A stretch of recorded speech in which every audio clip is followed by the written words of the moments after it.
Hey guys. All right, every time I come to a debate or every time I participate in a debate, the number one question that we're always asked is this really going to be a debate? And we hope so. We hope to get a contrast in ideas. I know these two gentlemen agree on many of the issues that are in front of the 6th Congressional District and in front of the United States.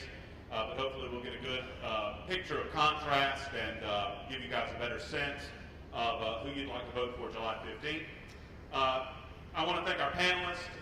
Jackie already introduced them, Marshall Yates, Honora Gaddings, and Cliff Sims. Thank you guys for being here. I'll give you a sense of the format, and we'll get underway. Not only and I want to thank not only those of you in attendance, but also those of you listening on YellowhammerNews.com as well as 1070 WAPI. We're broadcasting live for those who didn't make it. So, the format is simple: 90 seconds for introductions, 60 seconds for an answer to a question, and if we have a follow-up or a rebuttal, you'll also have 60 seconds. Each candidate will answer the question in turn, and then we'll have follow-up or rebuttal. I believe by a coin toss, Paul DeMarco was given an opportunity to go first. But before he does, in congratulations of making the runoff, and as a thank you for representing the good people of the 6th District, a big round of applause for Gary Palmer and Paul DeMarco.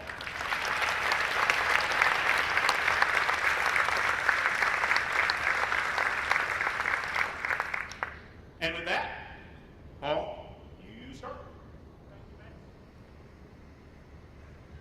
Thank you, Matt. Good evening. I want to thank the Jefferson County Young Republicans for hosting this event tonight, and I want to thank the great crowd that's here tonight. Most of you know, my wife and I were blessed to have our first child, a little boy by the name of Jack, and we're excited. Again, we're blessed. And that's one of the reasons I'm running for Congress, because I'm concerned about the future of this country for Jack. I worry about what's going on in Washington, D.C., and that Jack and other children around this country will not have the same opportunities that we have. And it's not right, and it's not fair. Jack's share of the national debt is almost $60,000. Since he was born a month ago, it's climbed almost $100 billion. That's $2.3 billion a day. Again, that's got to change. But how do you change it? You let men and women of courage who are willing to go to Washington, D.C., and not only fight Barack Obama and Nancy Pelosi, because that's the easy part, but stand up to members of your own party when they're wrong.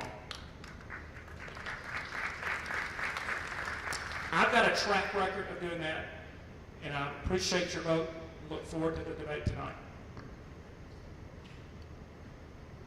When I first walked in, I was wondering if this was like a wedding where you had one guy's on one side and everybody else on the other side. But I really am honored to be here. Marshall has done a favor to stop putting this together. But this is really about the future of the country. It's about all of our futures. And it's about figuring out a way to communicate to people a message that gives them hope again, because people all over the country are giving up. I was in Washington yesterday talking to several members of the House, and we talk about the policy stuff, but we were talking about Cantor's defeat. And I said, you know, there's the anti-establishment, the Tea Party, the immigration. I said, but we really need to be looking at how few people voted, and it's a reflection of the fact that as conservatives and Republicans, we become experts at depressing people. What we need to focus on are solutions. How we're going to get the country back on the right track. How we can get people to believe again that this country can be what it was before. We've got an opportunity to get our country back on the track, but that window of opportunity is going to close. We know what to do on Obamacare, how to repeal it and replace it. We'll talk about it, I'm sure, tonight. We're literally an energy superpower. We have the resources in this country to drive economic growth and to dominate the world economy for another 2 decades. We need to be focused on solutions, and we need to give people a vision for how we can get our country back. Thank you.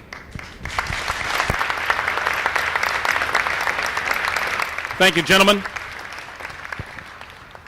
Unlike some of these national debates, I don't discourage audience participation, although we don't want the candidates people clapping for no reason. You guys know who you are. So if a candidate says something that you like, by all means, join in and participate in your own way. Also, with reference to something one of the candidates said, our goal here is to get to the meat and the heart of the 6th Congressional District. We know, I think we well know where these two men are on Obamacare and some of these other major issues. You'll hear some questions about that tonight, but as I said, the stated goal is to get to the differences in personalities and positions on issues. With that in mind, we start with Honora Gathings with the first question. Representative DeMarco gets this question first. Please list for us one accomplishment of the Obama administration besides killing Osama bin Laden.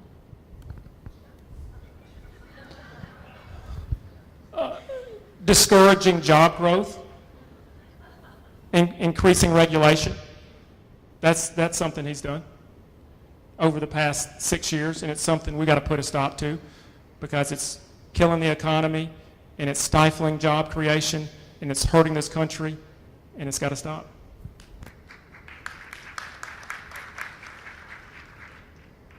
His greatest accomplishment's about to be the Republicans will take the Senate and Jeff Sessions will chair the Budget Committee.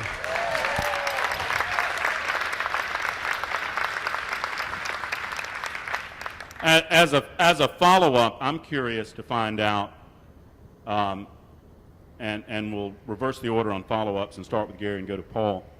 Prioritize from number 3, 2 to 1, the 3 biggest failures of the Obama administration. Go ahead, Gary. The single biggest failure is Obamacare because it has created an atmosphere of uncertainty in this country in terms of job growth that is unprecedented in our history. We now classify certain companies as 49ers, and not the San Francisco 49ers, but people who will not hire that 50th employee. They will stop at 49. They're now limiting the hours that their employees can work to 29 hours or less, and you literally have people working 20 hours a week for one company in the morning and 20 hours in the afternoon for another. The EPA regulations are going to destroy states like Alabama that are so dependent on coal for energy. That is huge. And then the mess in foreign policy is unprecedented. What happened in Iraq is an unprecedented failure of intelligence, and we have created a vacuum that is being filled by Putin, by the Chinese, and by, to a certain extent, Islamic extremists.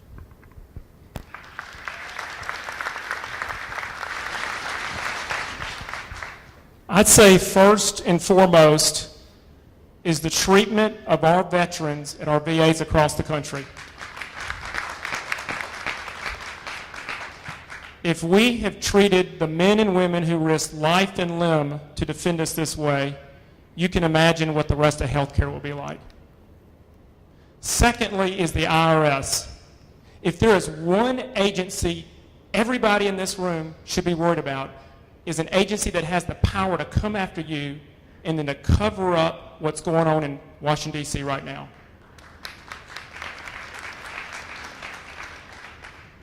And then finally, I would say it's the across-the-board, agency by agency by agency that has gotten bigger and more powerful, and they're not accountable to us. And as a Congress, we've got to make these agencies more accountable because it's discouraging job growth in this country with the regulations, regardless of whether it's the EPA, the SEC, or any of these federal agencies. VA, the IRS, and the regulations. That's where those failures have been.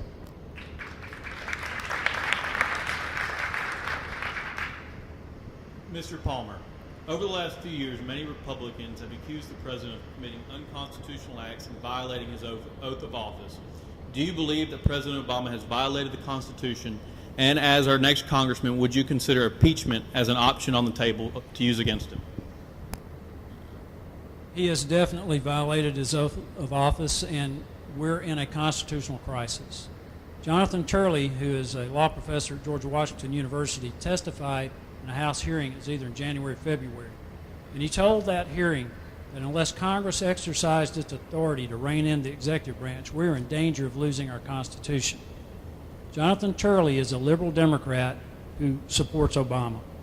Now, you need to get your mind around that a liberal Democrat is coming into a Republican majority and telling them they've got to rein in the executive office. If impeachment's on the table, I'll support it. There are other things though, that I think we can do, and I was pointing this out yesterday to some members of Congress. Congress has the authority to hold hearings, to hold people in contempt, and we need to impeach Eric Holder as well. This, in my opinion, is the most dangerous, corrupt administration in maybe in the history of the country. I would absolutely vote to impeach the president if it was found that he convicted or high crimes and misdemeanors. And if you get back to what's going on at the IRS, that to me is the most despicable act, targeting conservatives, targeting citizens based on their political beliefs. That alone should be grounds for impeachment. Representative DeMarco, we'll start with you on this one. I've heard both of you guys in the past talk about term limits and kind of give your thoughts on that. In a situation like this, it's easy to say, yes, in theory, I support term limits. But two-part question. Number one, would you support a bill for term limits in Congress? And number two, will you commit to the voters tonight to serve a certain amount of terms? Thank you, Cliff. I would support legislation for term limits. I think there's legislation from Senator Vitter that I would vote for. While as a state representative, I did vote for term limits. As for the second part of your question, I would not commit to limit myself, because if you look around the country, why as an Alabamian would we limit ourselves while Nancy Pelosi and Harry Reid could stay for the next 30 years? Why do we want to have 49 other states that have more power than Alabama if we limit our own congressmen? But I would support and wholeheartedly vote for term limits legislation.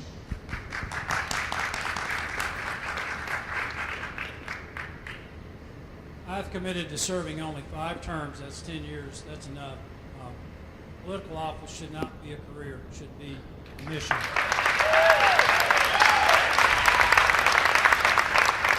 I've also committed to not move up there. I think one of the worst things that happens to people who get elected to Congress is they move up there and they become part of the culture. I will commute. And while I'm commuting, coming back and forth, I'm going to host a breakfast once a month, maybe twice a month, and start inviting people who have a vision for running for office to come to that meeting, because what we really need to do is raise up a farm team of leaders that will run for the legislature, run for mayors and city councils, and create a farm team of people who have the integrity, the intelligence, and the understanding of issues that can take our place. We should not leave a vacuum. And honestly, I think that's the best thing that we could do, is to create this farm team, and then we won't leave this hole for these other members of Congress. I want to follow up with Gary and give Paul an opportunity to rebut. Gary, you said that politics should not be a career.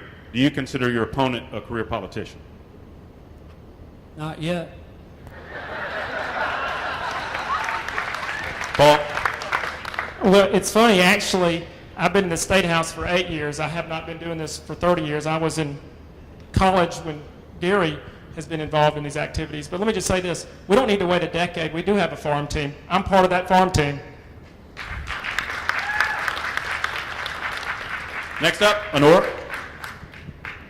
Mr. Palmer, would you ever pass an unbalanced budget? And second part of the question is, would you ever support a tax increase to pass a balanced budget? It depends on the situation. If a nation goes to war, I don't think that we put a balanced budget above our national defense. So there may be situations where we would have to have an unbalanced budget. I don't think I would ever support a tax increase to balance the budget, because that is conceding that every dime we spend is necessary. So I wouldn't do that. But there are times, World War II being an example, when a nation will necessarily have to have a budget that doesn't balance.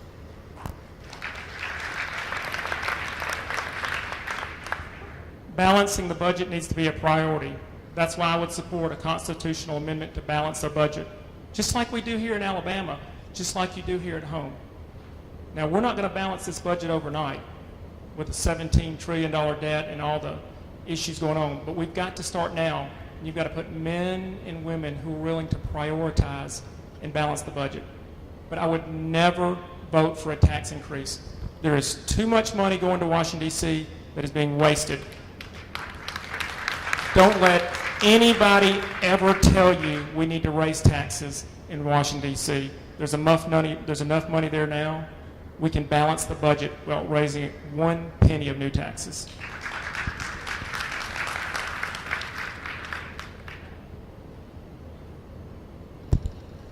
This question is regarding the current crisis in Iraq. I want to get each of your opinions on how we got here and to the point where ISIS is marching towards Baghdad, and what kind of solution you would support in Congress.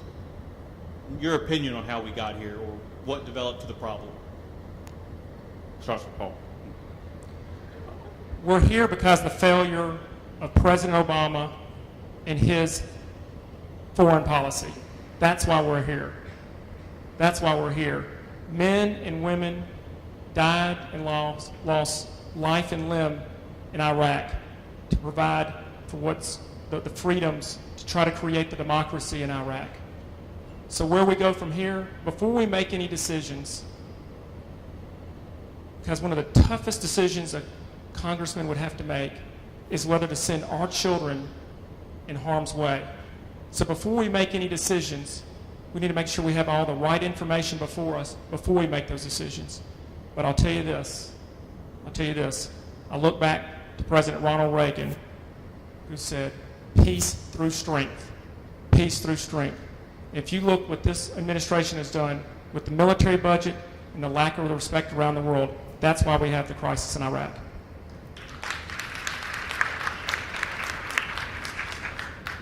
It was purely a political move on President Obama's side to withdraw the troops by 2011.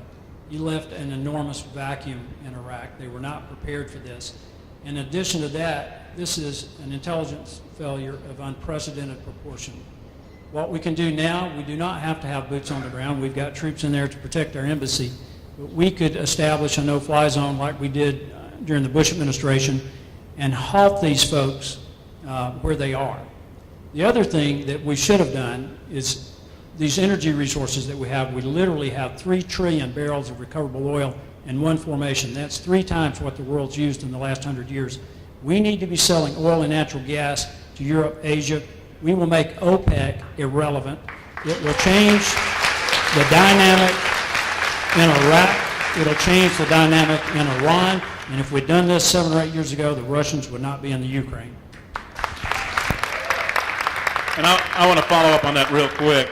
And I think I heard it from Gary. Paul, the question on boots on the ground. Personally, do you support sending troops into Iraq to regain the successes of the Iraq War, particularly considering the president today said that he would be willing to commit to airstrikes and already has committed to 300 troops to protect the embassy. After saying that the war was over during the 2012 campaign, I would think that Congress would need to approve any additional troops. Would you support specifically that approval? I would not make a decision about sending men and women in harm's way without having a thoughtful decision. I haven't seen the security briefings. I'm not privy to that. I don't think any of us are. So to make a difficult decision to send our men and women back to Iraq, I would not make that decision unless I had all the information before me. That is probably the most difficult and important decision a congressman would make, is to go to war and send our soldiers to fight. Gary, follow up. Well, I agree with Paul that we don't need boots on the ground, but we do have to have enough personnel there. You can't just do random airstrikes. You've got to have observers and people who call that in. But I think the most important thing that we can do is establish air superiority and give the Iraqi army a chance to get reorganized and reestablished. But at this point, I wouldn't be inclined to support sending troops into Iraq. I think that the Bush administration, this is one of their big mistakes in trying to do nation building. And we should have removed the existing regime and left the people who are in control, let them stay in control. The whole objective was to eliminate any threat from weapons of mass destruction, and also to eliminate a place where terrorists could train to launch attacks on us. And before I go back to the panel, very quickly, just yes or no, did we win the war in Iraq here? I think we won it in the sense that we brought them to a point of democracy, but what a lot of people don't understand, Matt, is that our view of freedom is it's almost in our blood. I mean, we had a meeting with the Republican Study Committee right after Bush declared victory. They were all talking about getting in and setting up contract law. This was with the Republican Study Committee. And I pointed out to them that there's a fundamental truth that those people don't quite get that we just take for granted here, and that is that all men are created equal. And that if you want to establish liberty, you want to establish free market economy, there's a fundamental principle of business, and it's this. You can't do business with somebody Monday through Friday and then blow them up on Saturday. So, Paul, what do you think? Did we win the war in Iraq? Yes, our troops proved their merit and their valor. They left the country the way we needed to leave the country. The failures now are not on the backs of the United States military. Mr. Palmer, we'll start with you on this one. I don't think there's any question that we've got a crisis in our borders right now with regard to immigration policy in this country. But we also have 11 million immigrants, illegal immigrants that are just living in the United States. Many of them have been here for decades. Many of them have family members put down so-called roots in the country. What would you propose that we do with the illegal immigrants that are here in the country that have been here for a prolonged period of time? first of all, this has gone beyond an immigration issue to a constitutional crisis. What's going on at the border is on the verge of becoming a humanitarian crisis, and we've got to be very careful how we handle this. Those people need to be given the humanitarian treatment that they need, but they've got to go back to their country. In terms of the 11 or 12 million who are here, I think that's going to be one of the most difficult things that we have to answer, because, first of all, I don't think anyone believes that we're going to deport 12 million people. It would be a humanitarian disaster that would mark this country for decades, maybe forever. But we have got to uphold the rule of law. These people have to be held accountable before the law in some form or fashion. If it means they're deported, then they're deported. But we have got to reestablish the rule of law in this country. If we don't, everything's off the board.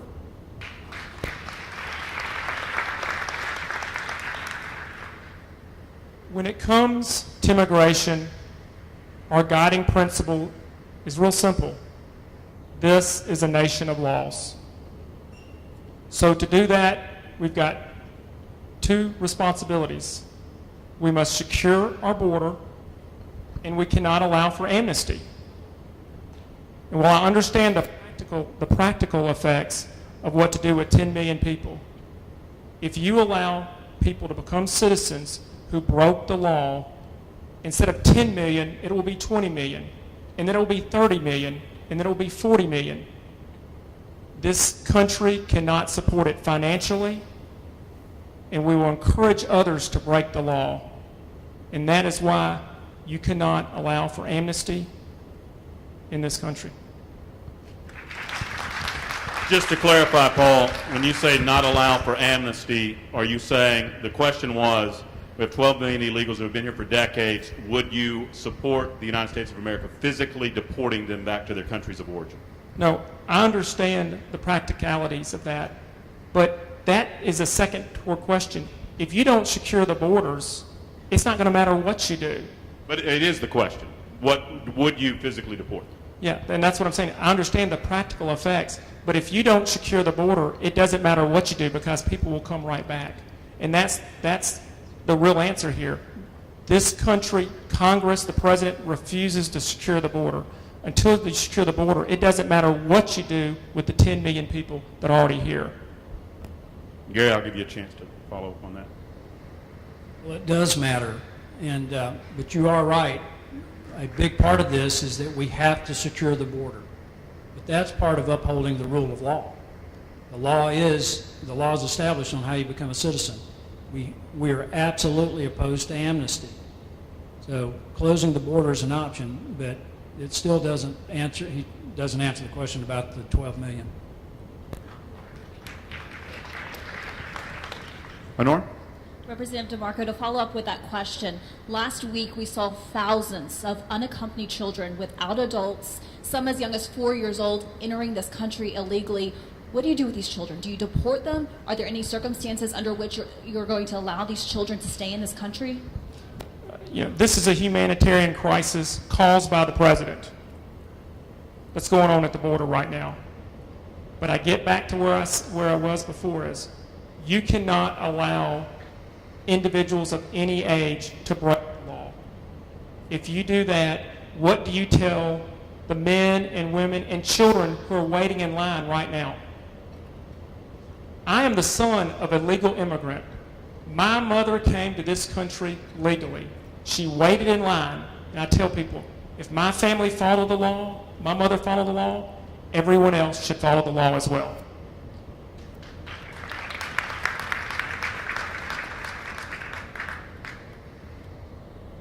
There were radio ads reportedly running in Central America telling these people if they got their children across the border, they could stay.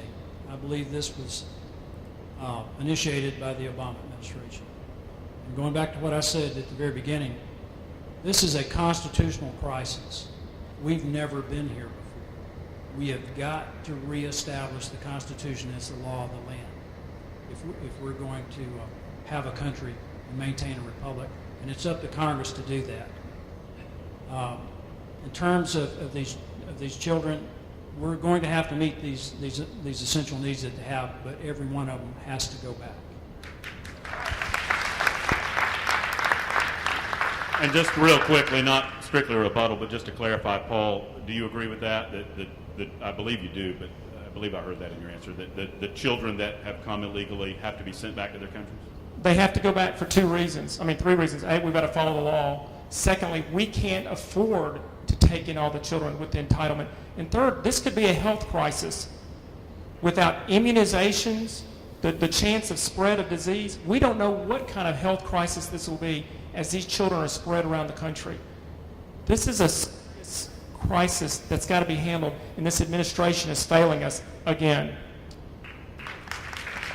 All right, I do want to follow up, not to belabor the point, but as we are a sovereign nation, these other countries are sovereign as well. What do you propose we do if those countries refuse to accept these children back into their nations?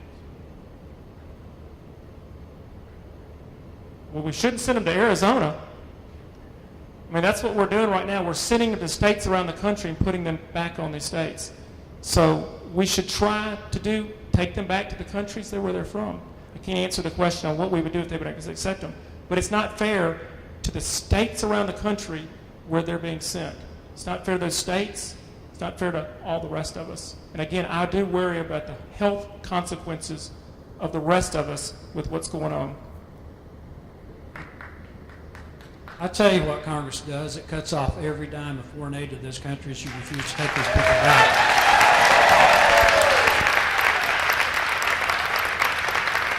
Mark? Gary, who is your favorite historic political philosopher? Locke, Algernon Sidney, the Founding Fathers. Locke laid the groundwork for our constitutional republic. He greatly inspired our founders, but the guy who had perhaps the greatest influence on him was a guy that very few people even remember. His name was Algernon Sidney, and he wrote a treatise in 1690-something, I think it was, that challenged the authority of the monarchy. And he established that legitimate power came from the people. He was imprisoned, and I believe it was in 1696, he was executed.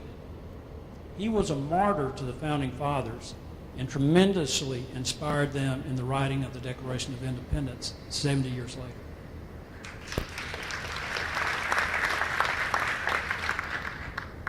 I would say it was Thomas Jefferson who drafted the Declaration of Independence. When it comes to our civil liberties, which I know we so much appreciate and care for dearly in the state of Alabama, it's Thomas Jefferson. When we go back to our forefathers, that's who I think about. I think that's all we think about. All of us can appreciate is Thomas Jefferson. Representative DeMarco, last couple of years, been a lot of really big economic development projects have come to the state. You got Airbus down in South Alabama. We hear about Remington up in Huntsville coming now. Hasn't been a lot of activity here in the 6th District, a lot of those big kind of projects. What specifically could you do as our congressman to get some of these major economic development projects to start locating here in the 6th District? Thank you, Cliff. About 18 months ago, I sat down with business leaders in manufacturing, in construction. I asked that same question, and what they said was workforce development. We need to make sure that we have workers, skilled workers. And we sat down and worked over the past 18 months on what we could do to make that happen here in this region. And about a month ago, we cut a ribbon at a building not too far from here that the AIDT, the state's industrial development training, would open up. And now we're going to have a model for the country right here where we have 2-year schools and K through 12 and universities, but most importantly, employers work to train workers. And that will be something we did at the state level, and I will continue to work with them, if you honor me by your congressman, at the federal level.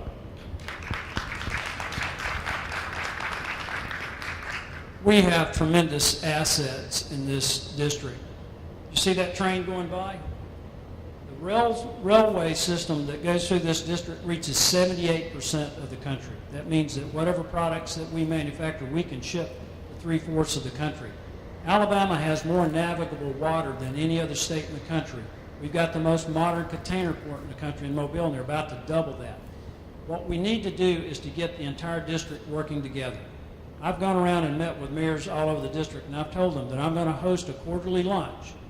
I'm not going to run the meeting. I'm going to facilitate it because I want to get these guys together, working with business leaders, working with each other. And I told them, I said, you're going to find out 2 things. One, you can work together. We're not a bunch of independent little municipalities that can't get along, and you're going to find out that you like each other. I will be the guy that brings to this place a congressional office like we've never seen before that's going to be a center of economic leadership.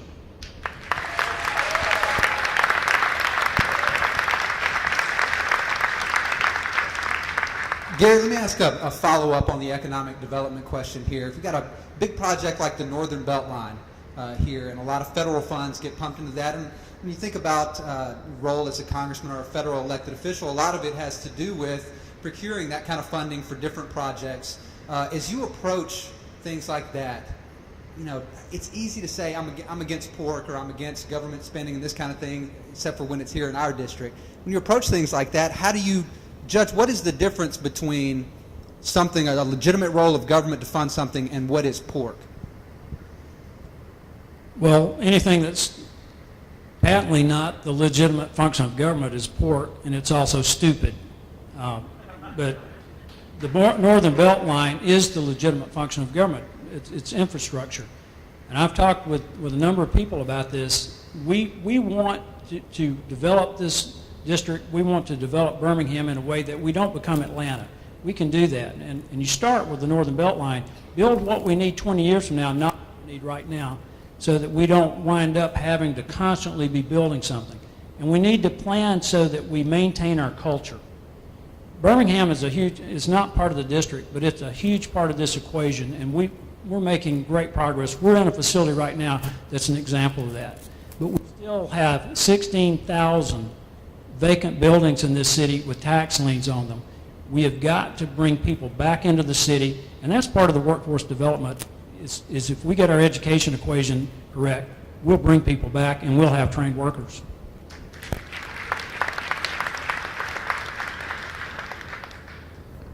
You look back at the Constitution, provide for the national defense. That's first and foremost. And then you go from there. Obviously, infrastructure is important to this country. And so when you have projects like the Northern Beltway that are legitimate transportation projects, when you look at a bridge to nowhere, that's a different question. It's a different answer. But as congressmen, you have to prioritize, and that's how we'll balance the budget, to ask the real questions and to ask the tough questions that we're currently not asking in Washington, D.C. about how money is being spent in the budgets. And that's why you have to put men and women who are willing to ask the tough questions about how your dollars are being spent when they get up to Washington, D.C., and how they come back down and how they're used around the country. Allow me to follow up, speaking of the tough questions, but follow up on Cliff, and this is really just asking the same question in a different way. Right behind you, gentlemen, is Vulcan. We all love Vulcan, a symbol of the city. Senator Richard Shelby procured federal money to restore Vulcan. Simple yes or no, was that pork? Yes. Yes, it's not an essential part of government. Minor? Didn't put any pants on it. Mr. Palmer, let's talk about health care. We know where both of you stand on Obamacare. Apart from striking it down, what changes would you like to see made to our health care in the United States? And are there any parts of Obamacare that you believe are actually benefiting people? Well, the part of Obamacare that will stay in is coverage for pre-existing conditions. And here's how we'll do this. We start by expanding health savings accounts, which will make sense for a tremendous number of the young people who are in here. It makes no sense for people in their 20s and 30s who think they're indestructible to be paying $300 or $400 a month to a health insurance company in the form of premiums for something they don't think they'll ever use. That's why so many people in that age group were uninsured. It just didn't make sense to them. So what we need to do is allow them to buy a health insurance plan with, say, a $5,000 deductible, and then what they would have paid in premiums will go into the health savings account, and what they don't use, they keep. It rolls over year after year. So that, you could get out of college at age 22, and the time you're 30, you could have $25,000. The other thing we'll do is create portability in the insurance market, bring a market approach to insurance, and there'll be a national safety net that the federal government will fund that will cover everybody else who either can't get insurance or can't afford it.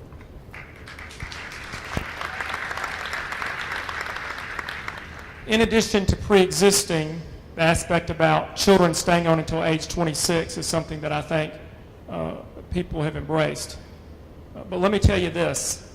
When it comes to tax dollars, when it comes to health care, in 2012, there was over $19 billion with a B of Medicaid fraud. Once and for all, we've got to do something about that. And you take those cost savings and then you take those back into the healthcare market. Here in Alabama, we're losing our rural hospitals.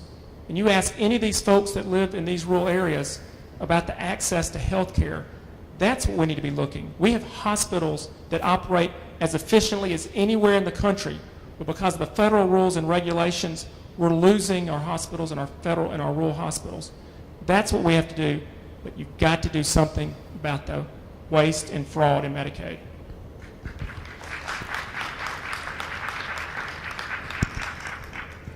Everyone knows that there's a rift right now in the Republican Party. After watching Eric Cantor lose and the House of Representatives voted on new leadership this week, could you commit to voting for John Boehner, or would you vote for someone else, and who would that be?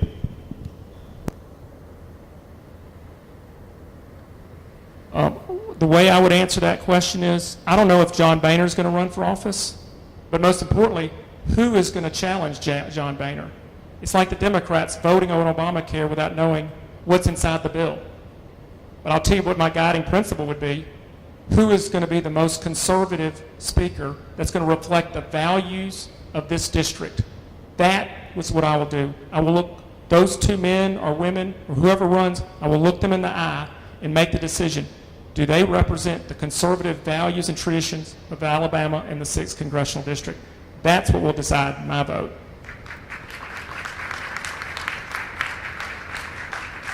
I cannot in good conscience support John Boehner because I think he lost his legitimacy to lead when he violated the Hastert rule, which said that no Republican speaker or majority leader would bring a bill to the floor without the majority of the caucus supporting it. And last fall, he did that. He caucused with the Democrats with only 26 or 29 Republicans. So I think he lost the legitimacy to lead. There's another aspect about this, though, and I think, and I've talked about this with some members, we need to look at choosing a speaker who comes from a state where he does not have the pressure that Boehner has from other members of his state delegation. And in other words, I really think we'd be better off to have a speaker from a solidly red state so that they do not have to steer to the left.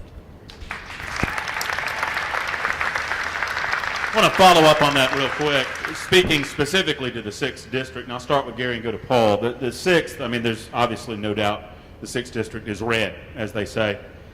But considering the candidates in the primary, the divergence of backgrounds, and the vote split that we saw in the primary, do you believe that there is a rift within the 6th District between what we would call establishment and Tea Party conservatives?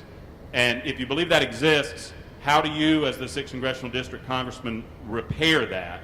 Gary, I'll start with you. I thought everybody was against me, so. Tea Party and establishment, all of them.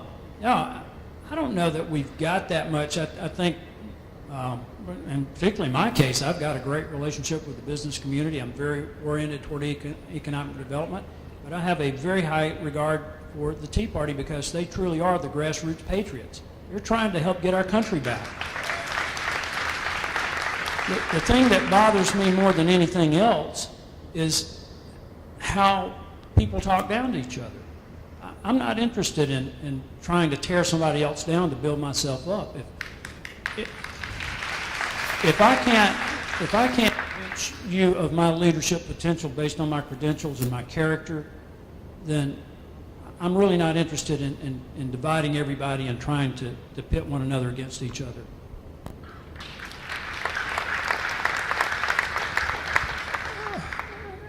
I've lived here my whole life, here in Alabama, and lived in this region, and I don't see it as a rift.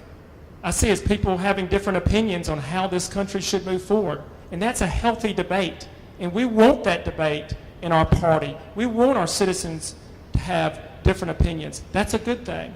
So I don't see it as a rift. I see it as a healthy growth of the Republican Party. I see it as healthy. And what we've got to do is take all of our beliefs in limited government, protection of the Constitution, smaller government, and work together so that we can have a majority in the Senate and have the next U.S. president. That's what it will take. All right, this is Alabama, so there's no way we're getting out of here without a gun question. Representative DeMarco, you got the NRA's endorsement. You were rated you got an A rating from the NRA. Gary, you got a very high rating, AQ rating from the NRA as well. I don't think there's any question where you guys stand on the Second Amendment, and really kind of pointless to ask that kind of question. So I thought, let's take a little more personal angle. Why don't you tell us about the guns that you personally own?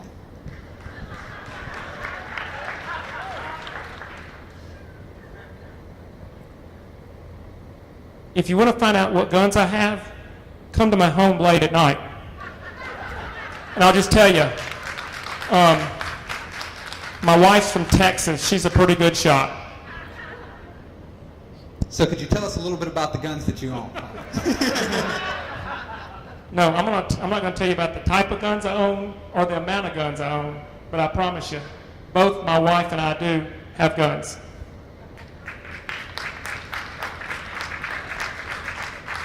I was at the Rick and Bubba Outdoor Expo, and I was at one booth, and this guy leans over and he says, what do you think about the government trying to take our guns? I said, if you run out, come to my house. I've got an assortment of shotguns. I'm a turkey hunter. I'm a bird hunter, quail hunter. I've got 20 gauge Browning pump and an assortment of 20 gauge shotguns, 12 gauge shotguns. I've got deer rifles. I'm a deer hunter. Everything from 7mm Magnum down to a 243 that was my son's first rifle, Rob. I've got a couple other guns that might scare people, and come in a 223 caliber, a 7.62 caliber, and I have an assortment of handguns, and that's all I'm going to tell you. I've been a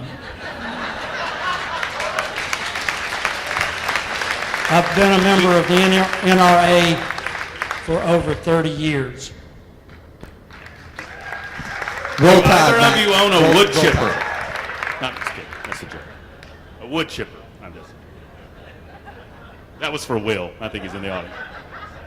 You guys go ahead. Mr. Palmer, going back to foreign policy, right now we regularly send money, troops, and other resources to help out with humanitarian crisis and other situations outside the United States, like most recently with the Nigerian kidnappings. What role do you think the U.S. should be playing in these situations? Well, I think that is a legitimate role where other nations are involved as well. I don't think we should do it alone. We're not the world's policemen. I also think where you have natural disasters, that is a role where when other nations are involved as well. What we cannot become is a police force, and right now we're doing a tremendous disservice to the world by drawing down our troops from NATO, by drawing down our military. We've got fewer commissioned vessels than at any time since World War I. That sends a message to the world of weakness. In terms of foreign policy, it's not just we've got to restore our military, but we've also got to take advantage of the economics, take advantage of the energy resources that we have, and start impacting Europe, start impacting Asia, closing our trade deficits, and denying our enemies resources to build and modernize their military, which is exactly what Russia's done. Anytime we talk about using military troops overseas for any reason, you ask the humanitarian question, obviously. But then secondly, you ask about, is it in our national security? And that's got to be first and foremost. And I get back to what I said earlier, because it is so important. As a congressman, when you make a decision about sending our men and women in harm's way, are you doing it thoughtfully? Do you have the information before you? And it is in this country's best interest. And from time to time, too many times in the past, we've seen it may not have been. That's why we've got to make these decisions and do it thoughtfully anytime we use the military for any sort of situation other than a humanitarian situation, which obviously that's what people look to around the world, and that's why we're such a great nation, because of our humanitarian needs.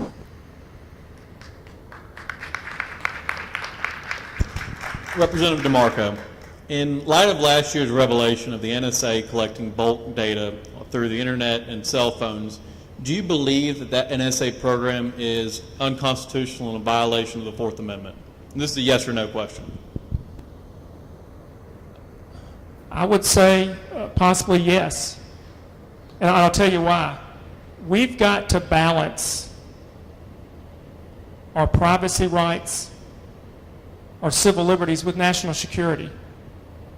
And Congress has not done the oversight, has not provided the oversight of agencies like they needed to. And I don't think Americans' phones, that should be done. But at the same time, if there's a national security concern, the NSA should go get a warrant. The law is there. The FISA law is there to go get a warrant. So we should follow the law and not eavesdrop on Americans like has been happening in the past.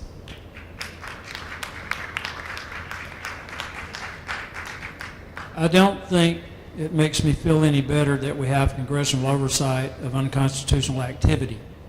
The Fourth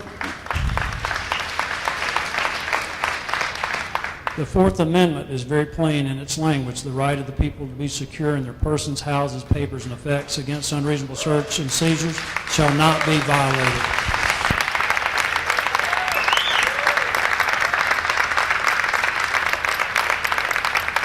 Gary, I want to follow up. Part of the Patriot Act that was signed by George W. Bush in the aftermath of September 11th was to monitor international telephone calls, either originating or coming into the United States of America, going to and from across the pond. Do you consider that those telephone conversations would fall under the Fourth Amendment as well? I do not. They're not under the Constitution. And I want to add to that, too, that our intelligence put out a study this week that said that only 8% of millennials believe that they'll collect all of their Social Security, and 51% don't think they'll collect anything. Social Security is 23% of the federal budget right now. I keep mentioning our energy resources. That Green River Formation that holds 3 trillion barrels of recoverable oil, the estimate that I've seen on the federal royalties alone are worth $14 trillion. What I would recommend is that we set aside some of these oil and gas royalties that the federal government is going to collect to make sure that Social Security is paid for everybody over age 50, and we use that as the opportunity to reform it on the other end. We've also got to raise the retirement age, and we've got to allow people to set up individual retirement accounts. That's how we'll fix Social Security. You make sure that it's paid for in the short term, you reform it back to the people coming into it so that they can have individual retirement accounts. A real quick follow-up on federal spending. Considering that we're overspending by roughly $1 trillion a year under this administration, and even more so considering that under the Bush administration, non-military spending, he overspent by about 26% of the budget. I'm just looking for a gut response.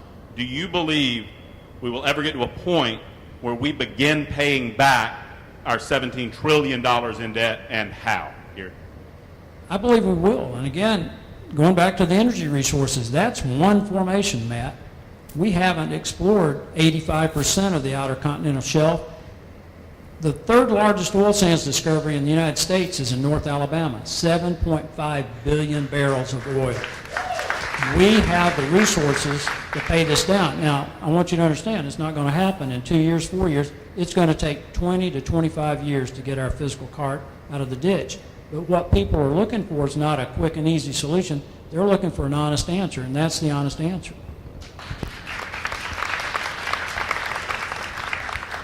Yes, we can, Matt, by again attacking Medicaid fraud, attacking Social Security disability, looking at the waste around that is spent in government.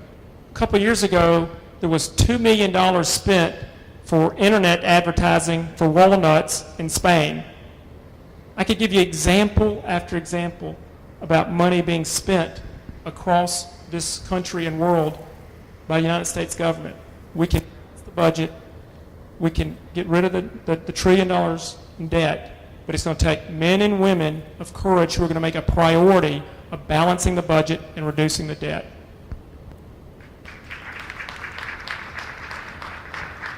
Honora. Well, while we're on the subject of budgets and making changes to budgets, Representative DeMarco, as you well know, the Jefferson County Commission was forced to drastically reduce its budget recently by a third. The federal government is facing a similar situation. What things do you guys believe should be cut from the federal budget? Yeah, I think it's you, Paul. Let's start with the Department of Education.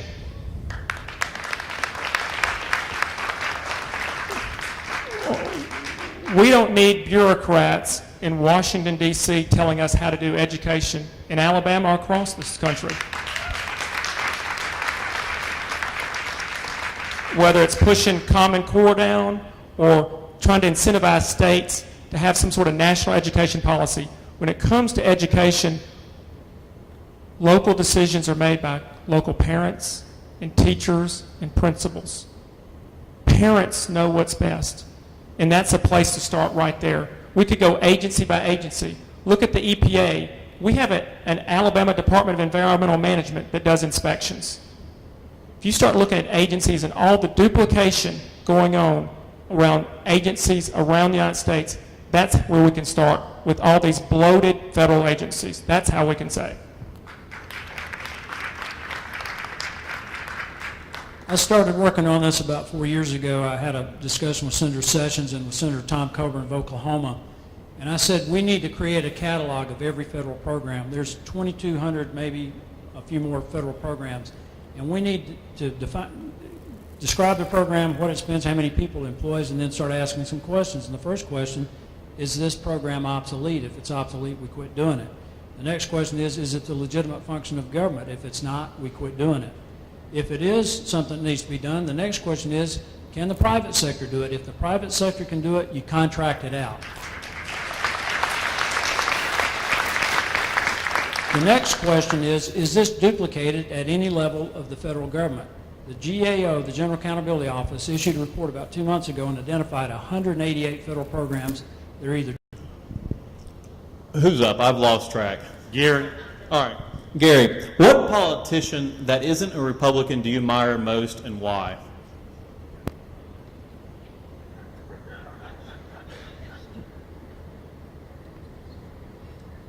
Living or dead? It doesn't matter. George Washington.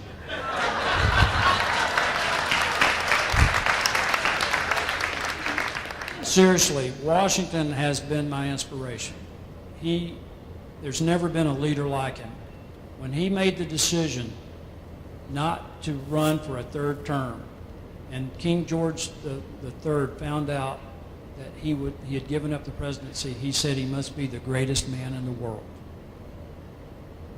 After the revolution had ended, Congress had promised the officers in Washington's army a pension. When they found out they couldn't get it, they hatched a plan to stage a coup on Congress, and they were going to make Washington emperor.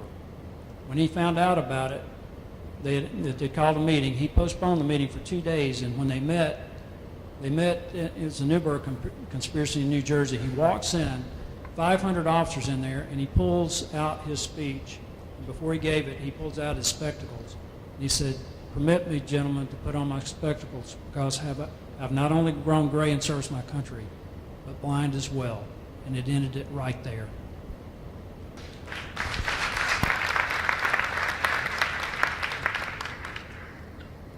I think from a generational perspective, we look back to Ronald Reagan, somebody who inspired us, who showed how he could lead this country, who is the basis for ending communism, for peace through strength. That's how I grew up, looking at Ronald Reagan and his leadership. And I think that many of us in that generation, and all of us, look at the leadership that Ronald Reagan served as president as something that we all respect and appreciate and would love to see back in 2016. And just restating the question, I don't know if you heard, a politician that is not a Republican that you admire. That was, I think that was the question, right, Mark? Who was not a Republican. I didn't hear that part of it. Who is not a Republican. You know, I tell you, a couple of years ago, former governor came from Georgia, Zell Miller. And I'll tell you what I like what he did. He stood up to members of his own party. And that was something that I respected. He came over from Georgia as a Democrat governor, said he stood up to members of his own party. And I respect that because I think that's something, as a congressman, I would do, and it's something as a state representative has done. Stand up to members of your own party if they're wrong.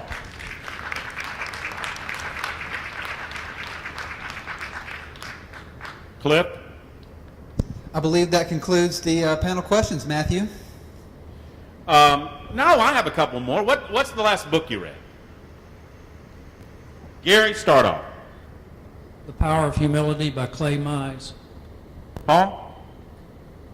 There's a book by Michael Lewis about financial crisis around the world, and I can't remember the title of it. Talk about financial crisis in Greece, in Iceland, in Germany, in Ireland, and what caused those financial crises, and what we can do to prevent them here.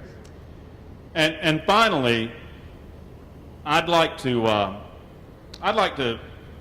see if you guys have a question for each other. And I'll start with Paul to Gary, and then we'll go Gary to Paul, and then we'll do closing statements. But Paul, do you have a question or something that you'd like to know about your competitor in the 6th District race? Well, I guess, Gary, one of the questions we've been asked was, I guess, about earmarks. And I know in the past you had lobbied Senator Shelby for a congressional earmark for an out-of-state organization in Maryland, the Fatherhood Initiative, that I respect. So I guess the question, as a congressman, would you want to continue the ban on congressional earmarks, or do you think we should continue and start back with earmarks for pork?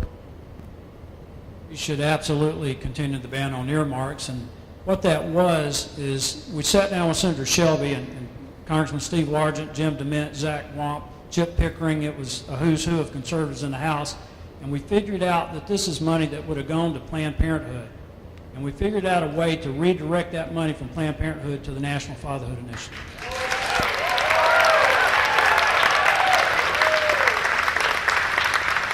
And Gary, same scenario. Do you have a question for Paul DeMarco? How are you holding up? Doing great. And Jack is doing well as well. All right, that concludes the 6th Congressional District debate for the runoff on July the 15th. We're about to give these gentlemen an opportunity to say their final words. Paul DeMarco, you let us off, so I'll let you give your closing statement first. I believe it's you, Paul. You let us off, so. Actually, Gary's I'm going to give sorry, the. did I do that wrong? Yeah, right, Gary's going to give wrong. start first since he didn't start first before. It's what happens when they give me a microphone. Go ahead, Gary. And it's 90 seconds? Yes. Okay, has the clock started? No. All right.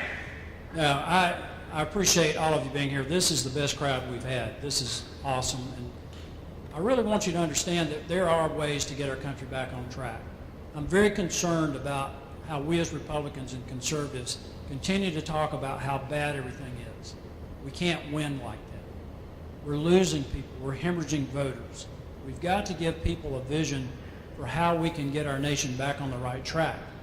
If there's anybody out there that doesn't realize that things are bad, then I'm not sure talking about it a little bit more is going to help. We've seen worse times in this country.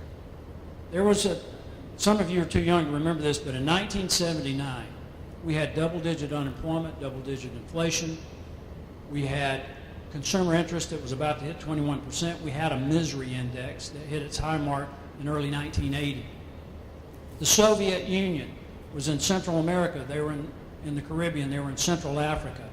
They were in Afghanistan later that year. A lot of people, conservative and liberal, believed that the Soviets were going to win the Cold War. We had an energy crisis. 52 Americans were being held hostage in our embassy in Tehran. And a lot of people believed that America would never recover, that we were on a downward slide that we couldn't reverse. But that's not all that was happening in 1979. In May of 79, Margaret Thatcher was elected prime minister. And a guy named Reagan was running for president. But the most important thing that happened in 79 was that Pope John Paul II went back to Poland. And he gave a speech, a mass, in Blarney Field outside of Krakow. And he told those people, do not despair, do not be discouraged. Faith is greater than death. And it was at that moment it became inevitable that the Soviet Union would collapse. 10 years later, the Iron Curtain was down. Nobody would have believed that in 1979. I want to tell you, history's changing right now. You can be a part of it. Thank you.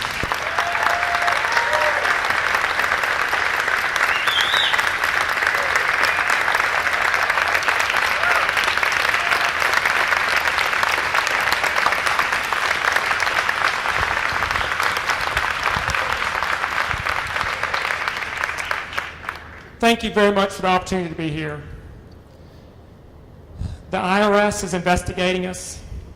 The NSA is listening to us. The EPA is overregulating us. The Middle East is up in smoke. The commander-in-chief is commanding less respect than any other time in modern history. If you honor me by electing your congressman, you've got my commitment. I will work hard to repeal and replace Obamacare. I will work to change our tax code, simplify it. I will work for a balanced budget. And I will be accessible and available just as I have been serving as a state representative around and across the entire district. Now, over the next couple of weeks as the campaign goes on, I think there will be out-of-state groups that come into this state to try to steal this election. I'm from Alabama. I know we won't let that happen. I'm from here. I know folks across this district and I know what they want from their congressman. Somebody who will take the traditions and values and the respect of the Constitution to Washington, D.C. And that's why I will live here, and I will work here, and I will take it to Washington, D.C. But what I will not do, and I work day and night, is to make sure I don't bring Washington, D.C. values back to Alabama. That's my promise, that's my commitment, and that's what I will do. Ask for your vote and your prayers on July the 15th. God bless. I want to thank our panel tonight, Cliff Sims, Honora Gathings, Marshall Yates. Thank all of you listening on 1070 AM, WAPI, and YellowhammerNews.com. And most importantly, thanks to you in the audience, and thank you to our two candidates. Let's give them a big round of applause.